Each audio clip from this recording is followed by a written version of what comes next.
देखिए, भगवान कृष्ण अर्जुन से कहते हैं कि देखो, मिथिला के जो राजा जनक थे उन्हें विदेह कहा जाता था।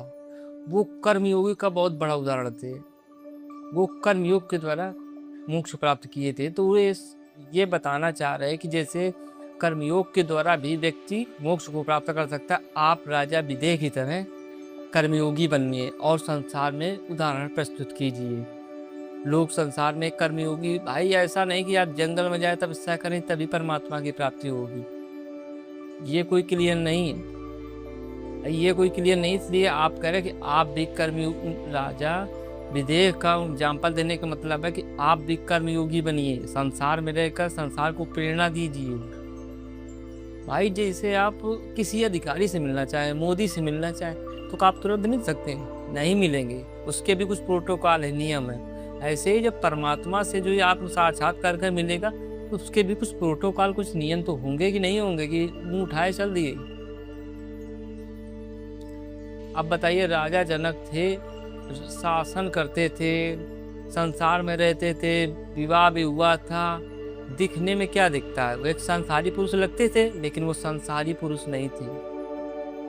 वो बहुत बड़े वाले कर्मयोगी थे जिन्होंने अब संसार में रहते हुए मोक्ष को प्राप्त कर लिया है।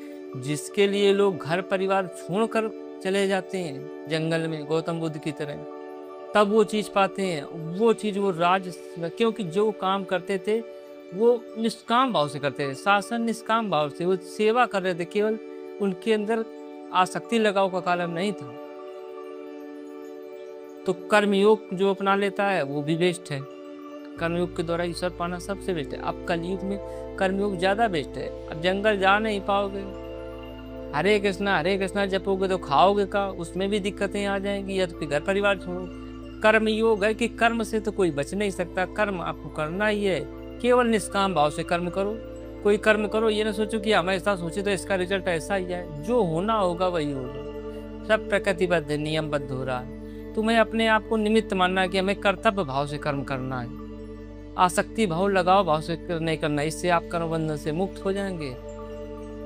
अब आप कह दोगे कि तुम बता रहे तुम मुक्त हो गए का? नहीं यार, हम भी अभी तब इसको पूरा पढ़ें गीता तब समझ पाए।